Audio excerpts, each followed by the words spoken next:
penser à une stratégie pour ça? Oui, du code de la route, il faudra signaler qu'il y a un nouveau code de la route qui vient d'être voté donc, à l'Assemblée nationale, surtout sur sa partie législative. La partie réglementaire est en cours de finalisation, mais si sa partie réglementaire déjà, l'État a affiché sa volonté forte pour lutter contre l'insécurité. On a pris des choses qui étaient au niveau donc, de la partie réglementaire, donc dans le décret du code de la route, on les a amenés en principe dans la loi, dans la partie législative, pour montrer vraiment, non seulement figer certains principes, parce que pour les changer, il faut retourner à l'Assemblée nationale, et ça c'est beaucoup d'autres contraintes. Figer d'autres contraintes. Par exemple, le principe d'aller obligatoirement à l'autre école pour avoir son permis de conduire. Mais cela nécessite la refonte des autres écoles. Ça, c'est dans le nouveau code de la route. Les autres écoles, comme ça se passe en ce moment, ces autres écoles-là seront refondues et avoir de nouvelles autres écoles avec de nouveaux vraiment modules, avec l'introduction de modules de sécurité, même dans l'apprentissage. Voilà. Ça, c'est un. Deuxièmement, l'introduction du permis à point. C'est toujours dans la lutte contre l'insécurité parce que les infrationnistes vont voir le point donc diminuer, voire jusqu'à la suspension ou même donc la suppression, donc la retraite de leur permis de conduire du fait des infractions. Donc ça, c'est de lutter contre l'insécurité toujours. Donc l'État a décidé cette fois-ci de mettre effectivement dans la partie législative et figer ça, donc l'introduction du permis à point. Ça, c'est déjà voté. Et je me réjouis de cette loi parce que, en tout cas depuis 2012, nous on part à l'Assemblée nationale pour en tout cas présenter soit un dossier ou bien présenter donc défendre le budget global de notre ministère. C'est la première fois, c'est la première loi que toute la représentation nationale, opposition comme majorité, tout le monde a voté, sans exception. Il n'y a pas d'abstention ni de vote contre. Les gens ont voté à l'unanimité, pas à la majorité, à l'unanimité.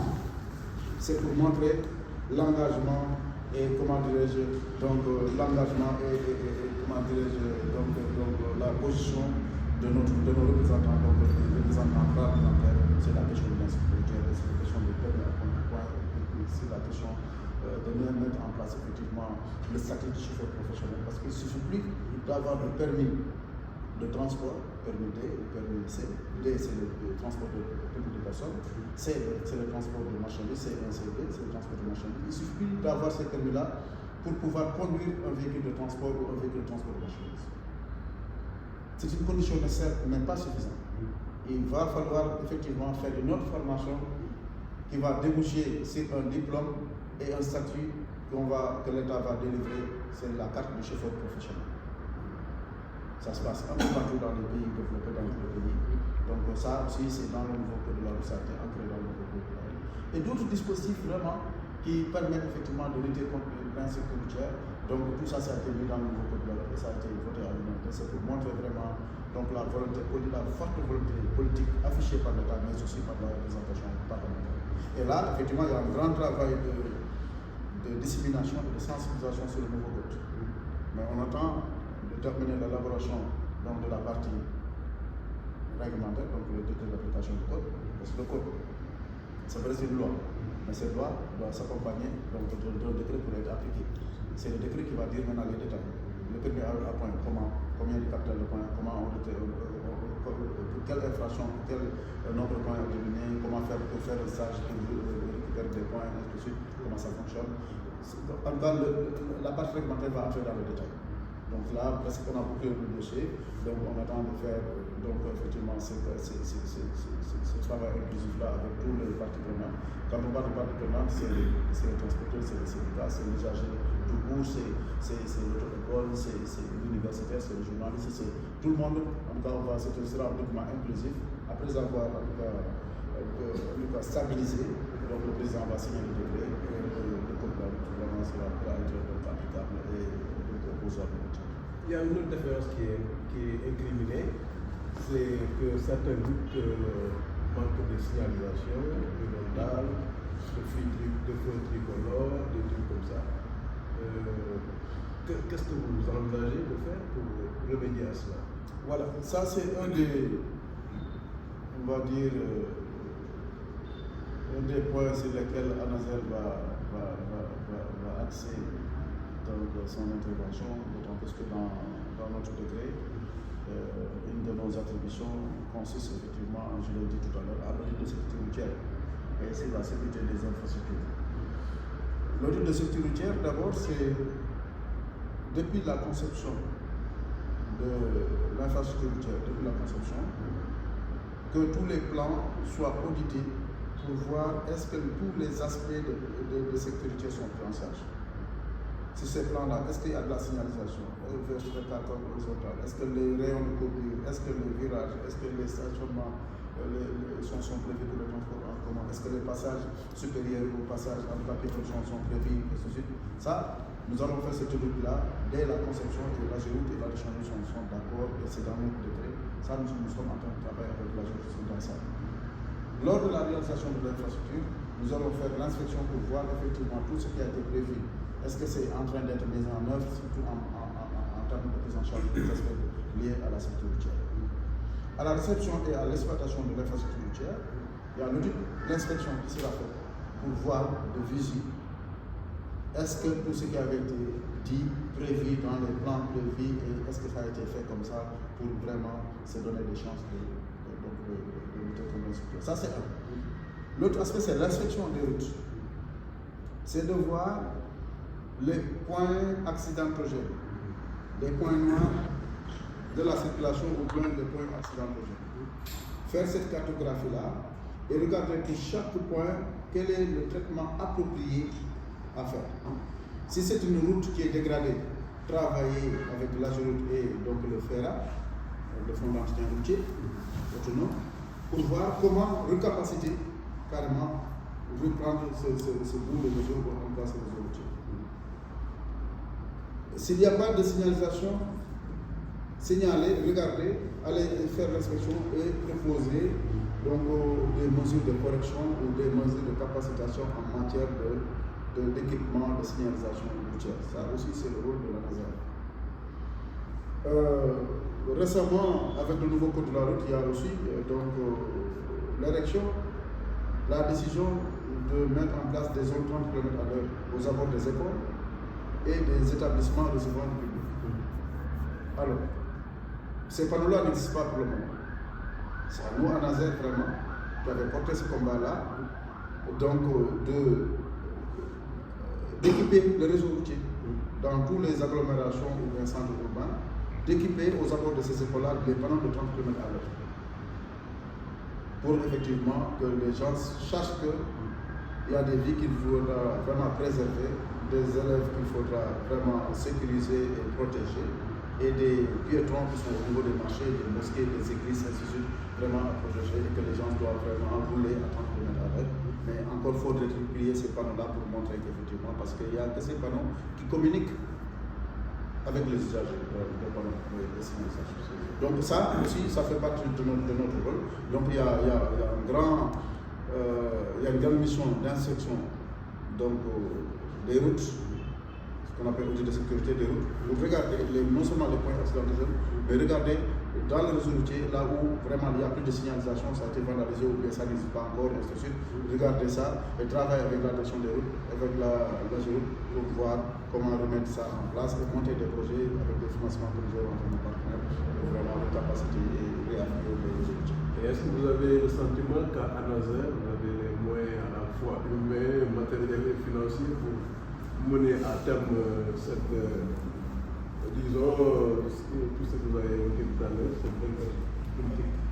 Oui, heureusement que c'est vrai, c'est le plan ressources humaines au niveau de l'ANASER. J'ai fait le pari de m'entourer de personnes, d'enseignants aguerris qui étaient dans le secteur. C'est le cas d'Awassar, c'est le cas d'autres personnes qui sont là, qui vraiment qui ont démontré leur savoir-faire et vraiment connaissance au niveau de la lutte contre l'insécurité. Pour ne pas donc, être là à former des gens ou à commencer à... Non, on est là, on attaque directement parce qu'on s'est entouré de professionnels. Donc sur le plan ressources humaines, le problème ne se pose pas. Et le problème ne se posera pas, d'autant plus que, comme je l'ai dit, ce n'est pas que la NASER qui va faire le travail. La NASER va coordonner, va faire certaines activités, mais il y a d'autres activités que la NASER va coordonner, c'est les autres services de l'État. Par exemple, si on parle de contrôle routier, c'est vrai, nous allons mettre en place des plans nationaux de contrôle routier en relation avec la police et la gendarmerie. On va dire cette année, voilà le plan de contrôle. Tel mois, on va contrôler tel. On va faire le plan national en relation avec la police et la gendarmerie. Mais c'est eux qui font le contrôle routier. Nous allons venir en opération coup de poing, en appoint, en mettre en place des dispositifs, le rôle régalien de contrôle routier, c'est dévolu à la police et à la gendarmerie. Mais quand même, comme dans notre degré, on nous donne la possibilité donc, de faire des contrôles routiers, on nous a dit en relation avec les forces de défense et de sécurité. Donc, ce travail-là, c'est eux qui vont le faire, c'est les professionnels dans le métier.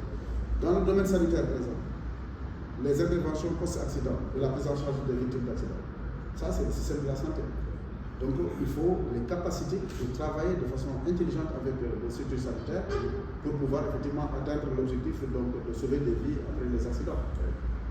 Ça, c'est eux qui feront ça, c'est les professionnels. Et on s'est entouré pour chaque secteur, on s'est entouré soit d'une personne qui vient en interne travailler directement avec nous, soit d'un conseiller. Au niveau de la santé, j'ai pris un conseiller qui travaille dans ça. Au niveau de la police, j'ai ma division régulation des comportements. C'est la police et la gendarmerie qui sont là. Donc au niveau des infrastructures, j'ai des ingénieurs qui sont là, qui travaillent pour ça. Ainsi de suite. Donc dans tous les domaines d'intervention, nous avons vraiment soit des gens en interne qui étaient dans ces différents ministères ou dans des structures qui sont venus travailler directement, ou bien prendre ces gens-là qui restent là-bas mais qui sont des conseillers ici, qui travaillent avec nous. C'est comme ça qu'on a bâti et pour nous donner des chances vraiment de réussir donc, en termes de ressources. Maintenant, en termes de moyens, bon, c'est vrai que l'État a, dans le décret, donné des niches pour le financement de nos activités. Honnêtement, si vraiment tous les mécanismes de financement qui sont prévus dans le décret, tous ces mécanismes-là marchent, on n'aura pas vraiment de problème pour financer donc, les activités de lutte contre l'insécurité. L'État, pour montrer sa volonté et son engagement politique, a voulu donner une dotation budgétaire dans le BCI, à la NASER, dotation dans le BCI, pour montrer que chaque année, moi, État, je n'attends pas les autres, je donne quelque chose déjà pour la NASER. Et l'État a demandé au FERA de faire une dotation, le Fonds d'entretien routier autonome, qui prend ses ressources au niveau des taxes d'usage de la route. Pour chaque litre de carburant acheté par un usager, il y a un pourcentage qui part, ce qu'on appelle la taxe d'usage de la route, qui part au FERA.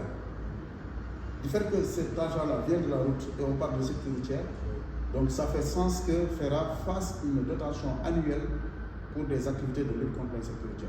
Donc le FERA nous donne effectivement donc, une dotation annuelle à ce niveau-là. L'État aussi a demandé au Fonds de développement des transports terrestres, tout ça c'est dans le décret, au Fonds de développement des transports terrestres, qui tire ses ressources de tout ce qui est contrôle technique de véhicules, de tout ce qui est permis de conduire, de tout ce qui est redevance dans le secteur en général, et de donner une partie de ces redevances-là sous forme de dotation annuelle à l'Agence nationale de sécurité. L'État aussi a donné la possibilité à l'Agence nationale de sécurité de pouvoir collecter des amendes dues aux infractions donc de la route, du contrôle routier. C'est pourquoi nous voulons mettre en place ce système de vidéo-verbalisation qui va permettre effectivement de ne pas toucher les amendes habituelles que la police et la gendarmerie sont en train de collecter, mais de créer vraiment d'autres types d'amendes. C'est la vidéo qui verbalise et les gens pourront payer du fait de ces infractions. Contre nous, en fait, qui n'est pas contradictoire avec le contrôle routier physique que la police est en train de faire pour ces autres infractions. Vous voyez? Donc ça aussi, on nous a donné la possibilité d'avoir ces ressources-là. On nous a donné la possibilité d'avoir des ressources tirées des assurances. Nous tous, on a assuré nos véhicules. Donc les assurances doivent cotiser. Donc on va aller chercher ces ressources-là. On nous a donné la possibilité aussi de création de taxes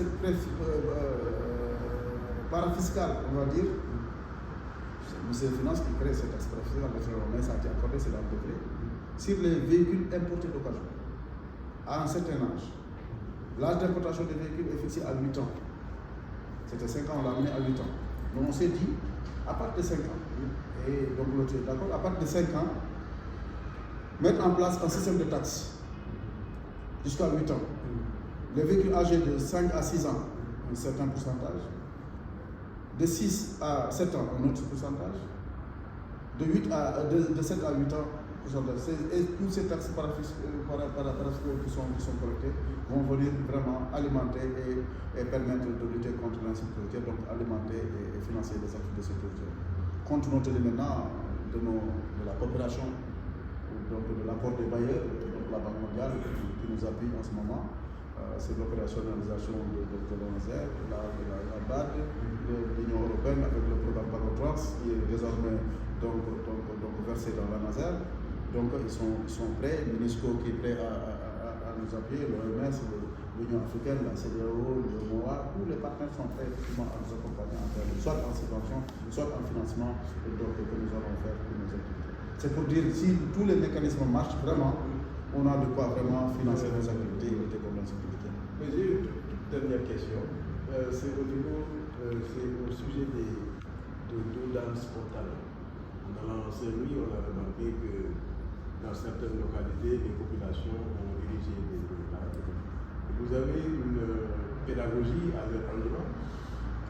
Oui, c'est justement ce qui a motivé donc, ces tournées et ces CRD au niveau des régions. Parce qu'il y a beaucoup de localités qui sont traversées par les routes nationales ou bien par le corridor. Et ces localités-là, beaucoup de populations sont exposées par l'excès de vitesse des automobilistes. Il y a des panneaux de signalisation qui limitent la vitesse aux abords des agglomérations.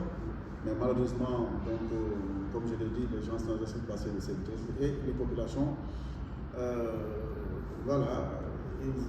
ils essaient de voir quels moyens pour se protéger. Si vraiment les ralentisseurs peuvent permettre de dissuader, pourquoi pas? Parce que la vie a beaucoup plus de prix que de dire, si une route nationale, on n'est pas de dedans, on n'est pas. Si ça permet de sauver des vies, pourquoi pas? Mais il faut le faire dans les règles. C'est pourquoi nous allons sur le terrain avec les populations locales, les élus, le gouverneur, pour regarder ces points accidentogènes, les points où on a mis des dodanes là. Est-ce que c'est les dodanes qu'il fallait mettre? Est-ce que le panneau ne suffit pas? Est-ce que c'est la sensibilisation?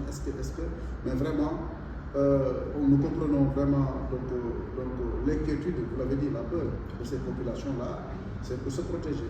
Mais c'est à nous de prendre en charge effectivement cette question-là. Si ça nécessite des dodanes, pourquoi pas?